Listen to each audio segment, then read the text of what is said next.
श्रीगुरुभ्यो नमः। हरि ओम। श्रीमहागणाधिपतये नमः। श्रीमहासरस्वत्यै नमः। श्रीगुरुभ्यो नमः। हरि ओम। वंदे शंभुमापतिं सुरगुरुं वंदे जगत्कारणम् वंदे पन्नगभूषणं मृगधरं वंदे पशूनां पतिम् वंदे सूर्यशशाङ्कवक्ष्निनयनं वंदे मुकुन्दप्रियम् वंदे भक्तजनाश्रयं च वरदम् वंदे शिवं शङ्करम् तल्ली निंडुदलंचि पुस्तुकमुचे तन्बूनिजिन् నీవు నా యుల్లంబందున నిల్చి జృంభణముగా నుక్తుల్ సుశబ్దంబులో శోభిల్లన్ బల్కుము నాదువాక్కునను సంప్రీతిన్ జగన్మోహిని పుల్లాబ్జాక్షి సరస్వతి భగవతి భారతి నిక్షేషజాడ్యాపహ.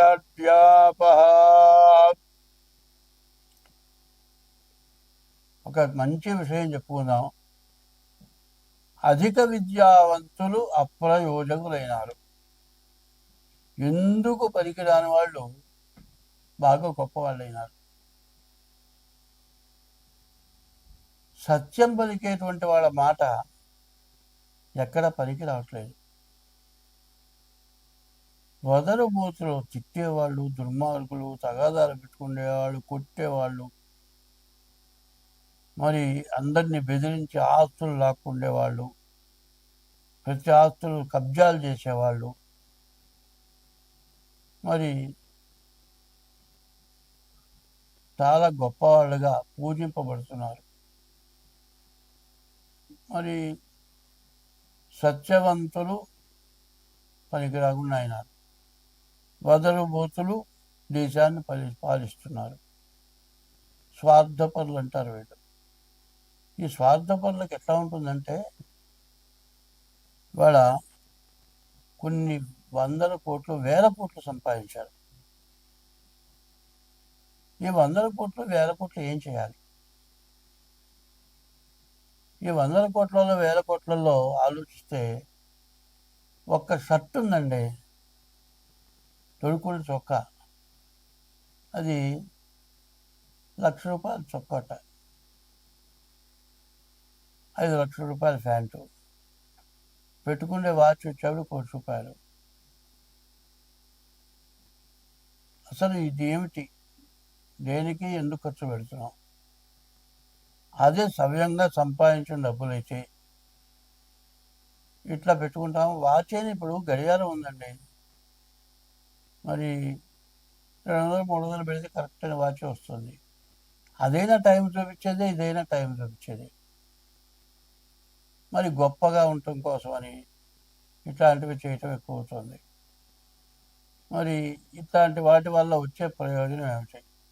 ఒకళ్ళకంటే ఒకళ్ళు ఎక్కువ చేయాలి. ఒకప్పుడు మరి జయలలిత కొడుకు పెళ్ళికి బంగారపు శుభలేఖ అందరికీ పంచింది. బంగారపు శుభలేఖ, ఒక శుభలేఖ కొన్ని లక్షలు అయిందిట. మరి ఇది ఎందుకు చేస్తున్నారు అనేది ఆలోచన కావాలి. కొంతమంది ఉన్నారు తిరుపతిలో ఏం చెబుతున్నారు, హుండీలో డబ్బులు వేయద్దయ్యా అని చెబుతున్నారు. ఎందుకంటే హుండీలో డబ్బులు వేయద్దంటే, దేవుడికి ఏమన్నా ఉపయోగపడుతుందంటే ఏమి ఉపయోగపడాలి దేవుడికి? మరి లడ్డుకు కూడా కొంతమంది దాతలు ఉన్నారు, అన్నదానానికి దాతలు ఉన్నారు, పూలకి దాతలు ఉన్నారు, అన్నిటికీ దాతలు ఉన్నారు. ఇవి వచ్చే డబ్బులు ఏమైపోతున్నాయి? మరి అటువంటి దానికి కొన్ని కోట్లు ఇస్తున్నారు. ఒక్కొక్కళ్ళు 5 కోట్లు ఇస్తున్నారు. పేరు చెప్పొద్దు అంటున్నారు. ఇవి ఎందుకు ఇస్తున్నారు? వాళ్ళకి ఆలోచన లేదు. పుణ్యం వచ్చేవి కొన్ని ఉన్నాయి, పాపం వచ్చేవి కొన్ని ఉన్నాయి. దానాలు ఒకడు రోడ్డు మీద నిల్చుంటాడయా, నా దగ్గర 90 రూపాయలు ఉన్నాయండి, ఒక్క 10 రూపాయలు ఇవ్వండి, నేను హోటల్లో భోంచేస్తానంటాడు. ప్రతివాడిని అది అడుగుతాడు. కానీ నిజంగా పాపం 10 రూపాయలు తక్కువ ఎన్నోనో మనం ఇస్తాం. ఇట్లా ప్రతి వాళ్ళని 10 రూపాయలు అడుగుతాడు. పోగు చేసుకుంటాడు, ఇంటికి వెళ్తాడు. ఈ లోపల బ్రాందీ షాపు పోతాడు, ఫుల్గా తాగుతాడు, ఇంటికి వెళ్తాడు, పిల్లల్ని సాగుకొడతాడు, పూలు తీయకుండా పడిపోతాడు. దానం ఏమో అట్లాంటి వాళ్ళు చేస్తే దానం అట్లా అవుతుంది. మరి ఉండకూడని చోట దానం చేస్తే, దేవాలయాలకు దానం చేస్తే ఇట్లా పోతుంది. పోనీ తల్లిదండ్రులకు ఏమైనా అన్నం పెడుతున్నారా? పెట్టట్లేదు. తల్లిదండ్రులు ఇంట్లో ఉండటానికి భార్యాభర్తలు ఇష్టపడలేదు. తల్లిదండ్రులనేమో బజారుపాలు చేస్తున్నారు. కొంతమంది ఏం చేస్తున్నారు, పెళ్లి చేసుకున్న తర్వాత భార్యతో పాటు కొన్నాళ్ళు కలిసి ఉన్న తర్వాత 2-3 పిల్లలు పుట్టిన తర్వాత ఆమె శక్తి ఉడిగిపోతుంది. ఎందుకంటే ఒక సంతానం కలిగేటప్పటికే మరి వయసులో ఉన్నటువంటి శక్తి తగ్గిపోతుంది. ఆమె వర్చస్సు తగ్గుతుంది, కళ తగ్గుతుంది. ఈమె బాగాలేదు, ఇంకో దానితో పోతాడు. ఈ పిల్లాన్ని వదిలిపెడతాడు, ఈ పిల్లలను వదిలిపెడతాడు. వాడు పోతాడు, ఇంకో దాంతో తిరుగుతాడు. చివరిలో దాన్ని పెళ్లి చేసుకుంటాడు. ఇక పిల్ల మొహం చోటు, పిల్లల మొహం చోటు, తల్లిదండ్రుల మొహం చూడడు. చివరికి ఈ పిల్ల తల్లిదండ్రులు ఏం చేస్తారు, చూస్తారు. వీడి పిల్లల్ని వీడి తల్లిదండ్రులకు ఒప్పచెప్పేసి ఈ పిల్లల్ని తీసుకెళ్ళి వేరే పెళ్లి చేస్తారు. ఈ ముసలాళ్ళు కొన్నాళ్ళ పాటు చూస్తారు, వీళ్ళు పోతారు. వీళ్ళ వయసుడికి వీళ్ళు పోతారు.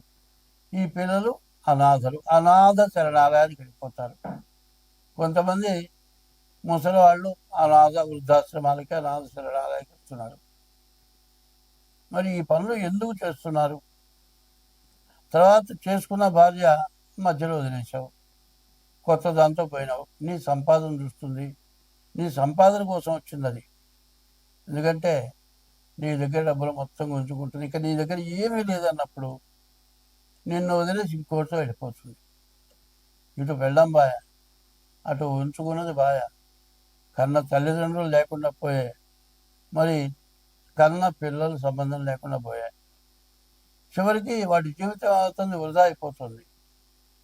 మానవుడి జీవితానికి ఏది కావాలి అని తెలియట్లేదు. మరి ఇదంతా కూడా యవ్వనం చాలా తక్కువ. 100 సంవత్సరాలు మనిషి ఆయుష్లో సరిగ్గా బాగా ఆరోగ్యంగా ఉండే యవ్వనం 10 ఏళ్ళు, 15 ఏళ్ళు.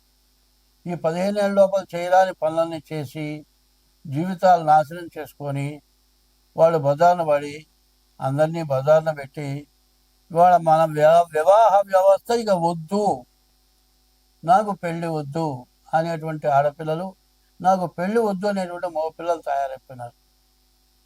దీనివల్ల మన భారతదేశం పూర్తిగా పాడైపోయే పరిస్థితి వచ్చింది. దీనివల్ల విపరీతమైన పాపం వచ్చింది. తల్లిదండ్రుల్ని కానీ భార్యని హింసిస్తే ఆ పాపం దేశానికి కొడుతుంది. కాబట్టి దీనివల్ల అందరం నష్టపడుతున్నాం. దీన్ని జాగ్రత్త పడాల్సిన అవసరం చాలా ఉంది. స్వస్తి. 2026వ సంవత్సరం మేషరాశి. ఈ మేషరాశి ఫలితాలు చెప్పుకుందాం. ఈ మేషరాశికి వచ్చేటప్పటికల్లా 5 గ్రహాలు బాగున్నాయి. అందులో ఏకాదశంలో 4 గ్రహాలు బాగున్నాయి. ఈ 4 గ్రహాల వల్ల వచ్చే ప్రయోజనం ఏంటో మనం చూద్దాం. రవి బుధులు కలిసి ఏకాదశంలో ఉన్నారు. బుధాదిత్య యోగం. ఈ బుధాదిత్య యోగం బాగా ఉపయోగపడేది. వ్యాపారం బాగా ఆల్రౌండ్ అన్ని రకాల వ్యాపారాలకి బాగా కలిసి వస్తుంది. కుజుడు బాగున్నాడు. ఆస్తులు, ఇళ్ళు, పొలాలు కొనుక్కుంటానికి బాగా అవకాశం ఉంది. తర్వాత రాహు బాగున్నాడు. మీకు ఇంతకుముందు ఎవరికైనా ఇచ్చి రాకుండా పోయినా, మీ ఆస్తులు ఎవరికైనా స్వాధీనమై రాకుండా పోయినా, మీరు ఏదైనా అన్నదమ్ములు కానీ శత్రువులతో కానీ కోర్టులో వ్యాజ్యం చేసుకొని ఆస్తులు బ్లాక్ అయిపోయి ఉన్నటువంటి ఆస్తులు కూడా తిరిగి స్వాధీనమై రావడానికి అవకాశం ఉంది. తర్వాత వివాహం కాని వాళ్ళకి వివాహం కావడానికి అవకాశం ఉంది. అయితే 5 గ్రహాలు బాగున్నాయి. 3 గ్రహాలు బాగాలేవు. బాగున్నని గ్రహాలు ఏమిటాయి అంటే శని, ఈ శని ఏలినాడు శని ప్రారంభమైంది, సంవత్సరం అయింది, ఇంకా 6 సంవత్సరాలన్నర శని బాగలేడు. మీకు 5 రకాలుగా బాగుందని చెప్పాను. ఒక్క శని వల్ల మాత్రం విపరీతమైన నష్టం, కష్టం, ధనము దండగా, చేసే వృత్తిలో, ఉద్యోగంలో, వ్యాపారంలో, ప్రతి విషయంలో మాత్రం బాగా నష్టం, కష్టం ఎక్కువ వస్తుంది. కాబట్టి ఈ ఏళ్ళనాటి శని 7 సంవత్సరాలు 6 మాసాలు ఉంటుంది. సంవత్సరం అయిపోయింది, ఇంకా 6 సంవత్సరాలు 6 మాసాలు ఉంది. రాహుకేతువుల మధ్యలో గ్రహాలు పడ్డాయి, కాలసర్పయోగం పడింది. కాబట్టి ఈ రాశివాళ్ళు ప్రత్యేకించి పుట్టిన తారీఖు, నెల, సంవత్సరం ద్వారా, టైం ద్వారా కానీ, హస్తసాముద్రిక ద్వారా కానీ జాతకం చెప్పించుకోండి. ఎందుకంటే మనకు చేతికి అంది వచ్చేది రాకుండా పోయే పరిస్థితి ఉన్నది. కాబట్టి మీ జాతకం తప్పనిసరిగా చూపించుకొని ఆ దోషానికి ఏం చేస్తే ఆ దోషం పోతుంది, ఆ దోషం పోతే మీకు వచ్చే లాభాలు మొత్తం కంప్లీట్ వస్తాయి, మీరు బాగుంటారు. స్వస్తి.